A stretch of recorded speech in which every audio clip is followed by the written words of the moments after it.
Saya Dedi Dahlan, Certified MBTI Practitioner dari Myers-Briggs International dan Licensed Trainer untuk Mitologi Inspira. Dan ini adalah pertanyaan kamu tentang MBTI.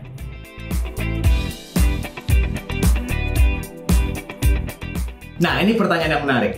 Jadi, ketika kita melakukan assessment atau tes MBTI, tujuan kita mempelajari MBTI kita itu bukan buat membiarkan itu membatasi diri kita atau ngotak-ngotakin kita. MBTI itu bukan bertujuan ngotak-ngotakin atau membatasi pengembangan diri kita. Sebaliknya, seorang certified practitioner MBTI kayak saya, fokus kita justru adalah bagaimana kita memanfaatkan MBTI untuk menemukan peluang pengembangan diri yang cocok buat kamu, buat setiap orang. Maksudnya, misalnya kamu merasa personality preference MBTI kamu saat ini destruktif buat lingkungan kamu, lingkungan kerja kamu atau lingkungan sosial kamu. Maka kamu perlu mengembangkan skill yang dibutuhkan untuk menutupi kekurangan kamu atau tantangan MBTI kamu untuk menjadi lebih baik. Jadi bukan untuk dibiarkan membatasi diri kita atau mengikuti satu kesan, tapi mencari apa yang bisa kita perbaiki dalam diri kita dan kembangkan berdasarkan apa yang kita tahu tentang tipe kita.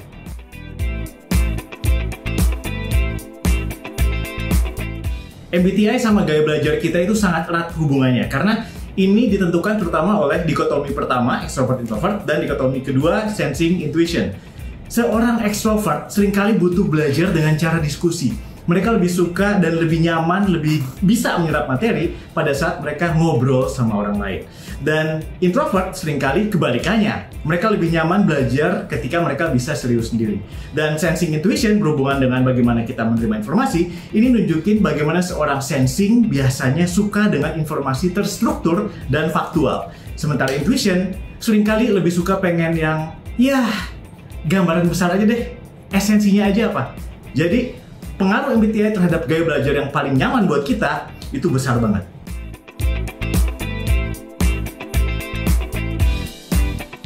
Nah, ini pertanyaan yang menarik. Ada pengaruh terhadap sosial media dalam pengembangan popularitas MBTI belakangan ini. Jadi MBTI sebagai sebuah tool yang udah ada puluhan bahkan ratusan tahun, biasanya selama ini cuma dipakai secara profesional oleh corporate atau perusahaan. Tiba-tiba ada tren besar di kalangan publik, di kalangan masyarakat. Dan itu ternyata pengaruh karena sosial media dan figur-figur atau tokoh idola orang yang sering membagi MBTI itu. Tren ini buat saya sendiri bagus, karena semua orang jadi lebih aware terhadap dirinya, terhadap keunikannya, dan terhadap bagaimana dia sebagai individu bekerja sehari-hari. Tapi perlu diwaspadai, karena tren ini juga membawa suatu kebiasaan yang saya kurang suka tentang cara orang nyikapin MBTI. Orang membaca MBTI dari sosial media dan memperlakukan ini seperti kayak zodiak, sementara MBTI bukan itu. MBTI bukan tentang tipe. Hati-hati penggunaannya.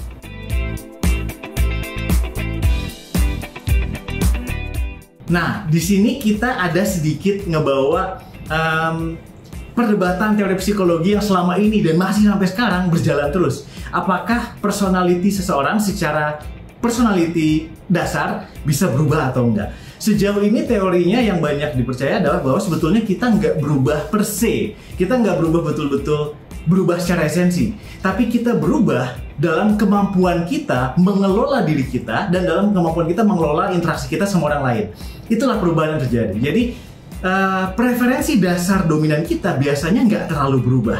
Tapi kita mengubah diri kita dengan menambahkan skill atau kompetensi yang menutupi kekurangan kita. Sehingga pada akhirnya kita bisa terkesan memiliki atau menguasai atau menjadi tipe yang berbeda. Sebetulnya itu karena kita mengembangkan skill atau kompetensi yang dibutuhkan seiring dengan bertumbuhnya dan berkembangnya diri kita.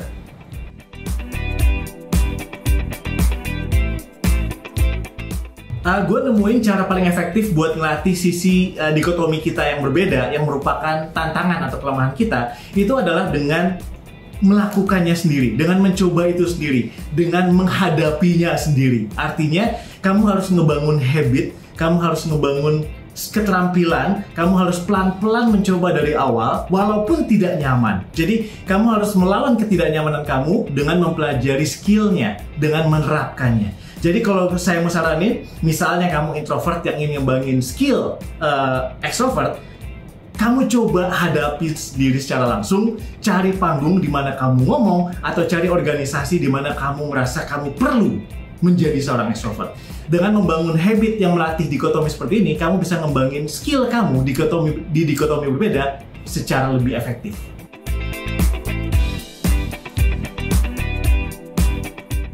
Ambivert artinya orang yang bisa melakukan keduanya atau ada di tengah-tengah antara dua tipe atau memiliki kedua tipe itu dalam hidupnya atau dalam dirinya.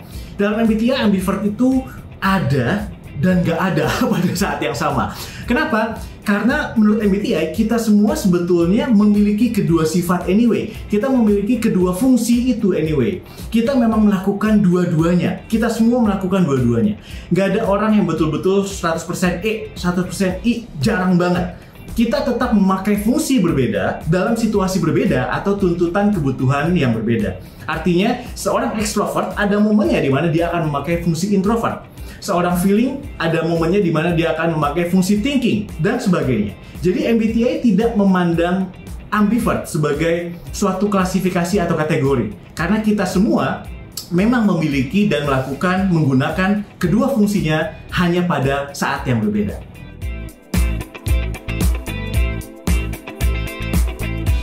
Orang yang menemukan MBTI atau membuat tes dan konsep MBTI adalah Catherine Briggs dan Isabel Briggs Myers. Mereka membuat teori ini dari teori psikologi Carl Jung, di mana mereka merasa bahwa ada pola, ada pattern di dalam bagaimana kita bersikap atau bekerja sehari-hari, dan mereka mencoba menggunakan teori ini dalam sebuah situasi yang lebih praktis, yang bisa digunakan untuk setiap orang mengembangkan dirinya lebih baik lagi dengan setelah pertama mengenal dirinya dulu. Itulah yang jadinya MBTI atau Myers-Briggs Type Indicator.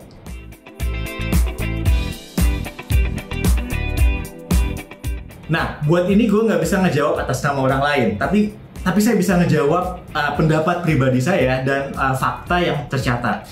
Kenapa MBTI begitu populer? Karena kalau buat saya, MBTI itu menjawab cukup banyak dari keingintahuan gue soal kepribadian seseorang, tentang bagaimana selama ini gue berfungsi. Jadi, tentang kenapa gue selalu ribut hal yang sama aja, kenapa gue menyukai sesuatu dan orang lain enggak, kenapa cara kerja gue beda sama temen gue misalnya. MBTI merupakan salah satu yang paling menjawab pertanyaan-pertanyaan itu buat gue. Dan itu sebabnya MBTI masih banyak dipakai sampai sekarang. Bukan hanya individu, tapi oleh juga perusahaan-perusahaan besar. Karena MBTI bisa membantu menjelaskan bagaimana individu, kamu, teman kamu, keluarga kamu, bos kamu, tetangga kamu, sepupu kamu, dan karyawan kamu berfungsi atau bekerja. Dan itu masih sangat bisa terpakai dalam konteks apapun.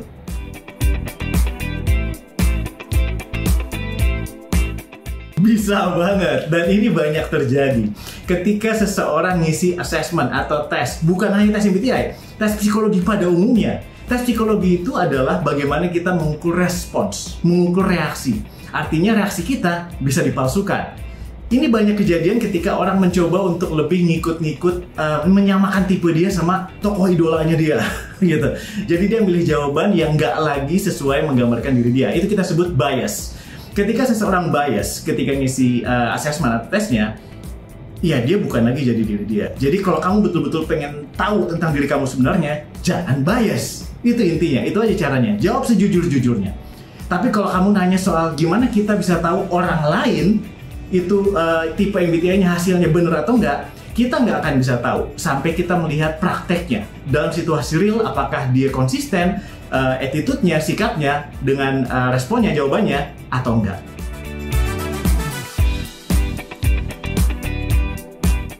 Make MBTI dalam proses rekrutmen, ini adalah sesuatu yang sering dilakukan oleh perusahaan besar dari udah lama banget. Dan ini sangat efektif selama kamu ingat beberapa hal penting tentang MBTI. MBTI tidak menggambarkan kompetensi, artinya MBTI ini nggak ngasih tahu seseorang bahwa orang ini jago dalam bidang A atau bidang B. MBTI bukan mengukur skill, MBTI bukan mengukur kemampuan. MBTI mengukur cara kerja natural, cara kerja yang di-prefer, cenderung disukai oleh orang tertentu.